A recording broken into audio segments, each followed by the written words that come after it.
we present the short story, The Lady or the Tiger, by Frank R. Stockton. Here is Barbara Klein with the story.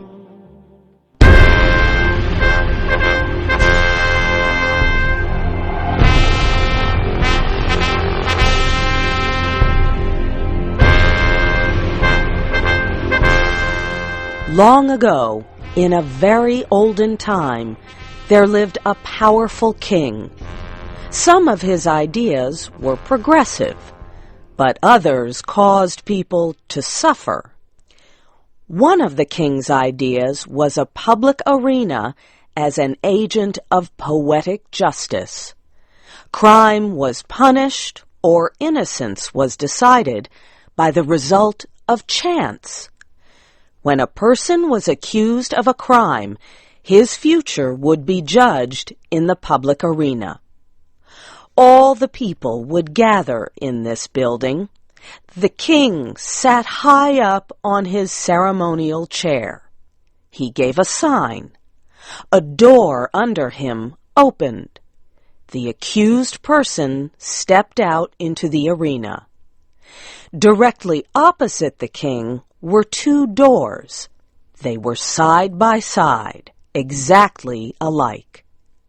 The person on trial had to walk directly to these doors and open one of them. He could open whichever door he pleased. If the accused man opened one door, out came a hungry tiger, the fiercest in the land. The tiger immediately jumped on him and tore him to pieces as punishment for his guilt. The case of the suspect was thus decided. Iron bells rang sadly. Great cries went up from the paid mourners, and the people, with heads hanging low and sad hearts, slowly made their way home. They mourned greatly that one so young and fair, or so old and respected, should have died this way. But if the accused opened the other door, there came forth from it a woman, chosen especially for the person. To this lady he was immediately married in honor of his innocence. It was not a problem that he might already have a wife and family, or that he might have chosen to marry another woman. The king permitted nothing to interfere with his great method of punishment and reward. Another door opened under the king, and a clergyman, singers, dancers, and musicians joined the man and the lady. The marriage ceremony was quickly completed. Then the bells made cheerful noises. The people shouted happily, and the innocent man led the new wife to his home, following children who threw flowers on their path. This was the king's method of carrying out justice. Its fairness appeared perfect. The accused person could not know which door was hiding the lady. He opened either as he pleased, without knowing whether, in the next minute, he was to be killed or married. Sometimes the fierce animal came out of one door, sometimes it came out of the other. This method was a popular one. When the people gathered together on one of the great trial days, they never knew whether they would see a bloody killing or a happy ending. So everyone was always interested. And the thinking part of the community would bring no charge of unfairness against this plan.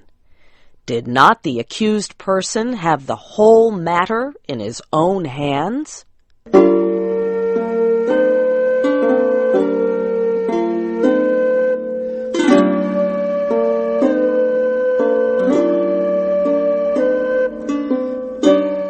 The king had a beautiful daughter who was like him in many ways. He loved her above all humanity. The princess secretly loved a young man who was the best-looking and bravest in the land.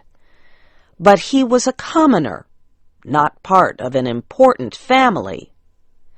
One day, the king discovered the relationship between his daughter and the young man. The man was immediately put in prison. A day was set for his trial in the king's public arena. This, of course, was an especially important event.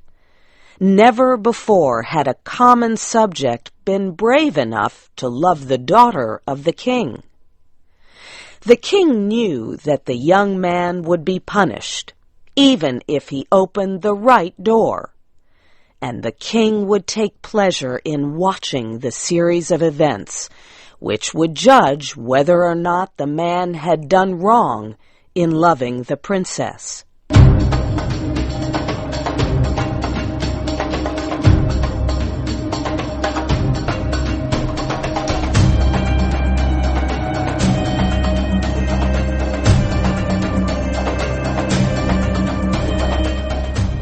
The day of the trial arrived. From far and near the people gathered in the arena and outside its walls. The king and his advisers were in their places opposite the two doors. All was ready. The sign was given. The door under the king opened, and the lover of the princess entered the arena. Tall, beautiful, and fair, his appearance was met with a sound of approval and tension. Half the people had not known so perfect a young man lived among them. No wonder the princess loved him. What a terrible thing for him to be there. As the young man entered the public arena, he turned to bend to the king. But he did not at all think of the great ruler. The young man's eyes instead were fixed on the princess, who sat to the right of her father. From the day it was decided that the sentence of her lover should be decided in the arena, she had thought of nothing but this event.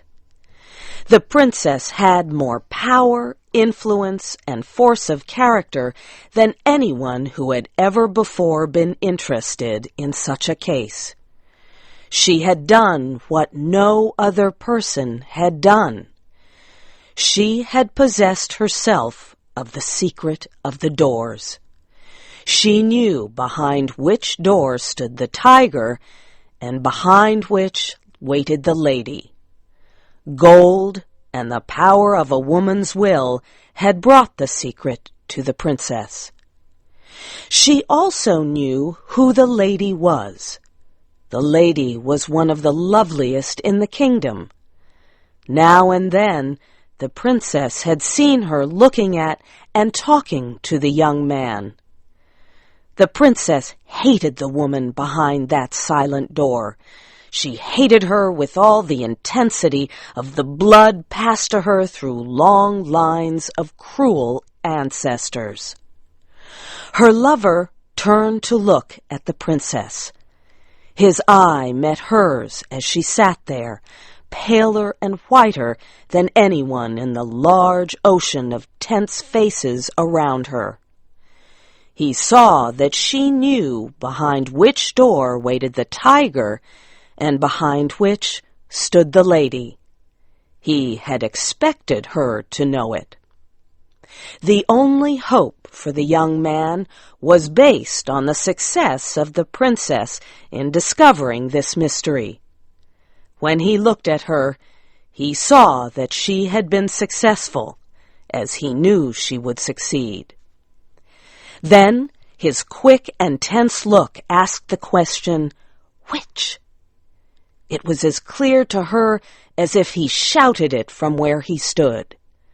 There was not time to be lost. The princess raised her hand and made a short, quick movement toward the right. No one but her lover saw it. Every eye but his was fixed on the man in the arena.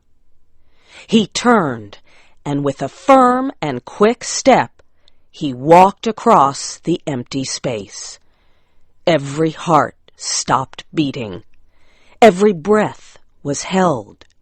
Every eye was fixed upon that man. He went to the door on the right and opened it.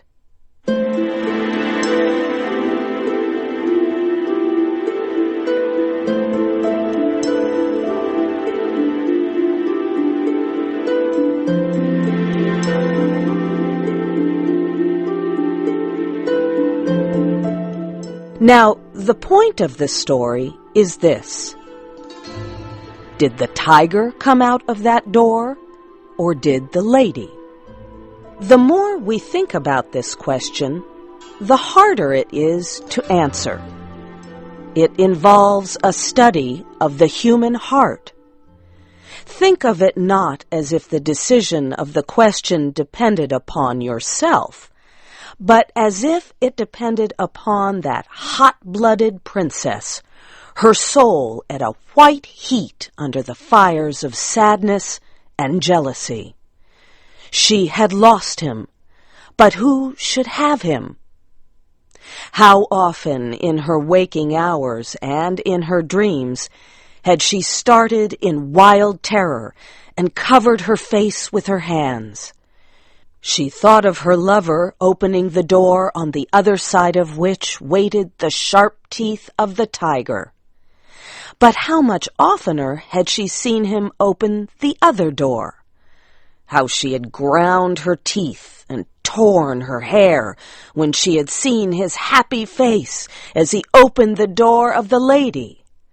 How her soul had burned in pain when she had seen him run to meet that woman with her look of victory. When she had seen the two of them get married, and when she had seen them walk away together upon their path of flowers, followed by the happy shouts of the crowd, in which her one sad cry was lost. Would it not be better for him to die quickly and go to wait for her in that blessed place of the future?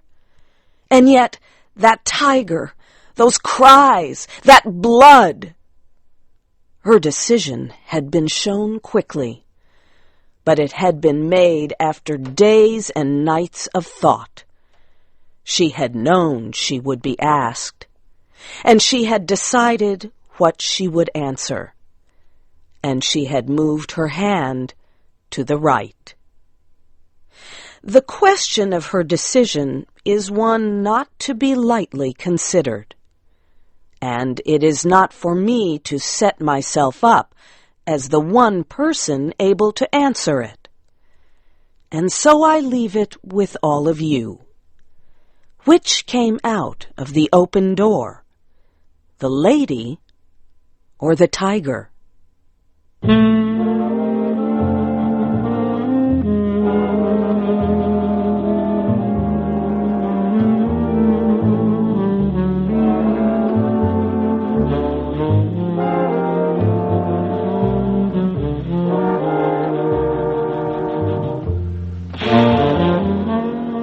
You have heard the American story, The Lady or the Tiger, by Frank R. Stockton. Your storyteller was Barbara Klein. This story was adapted into Special English by Shelley Gollust.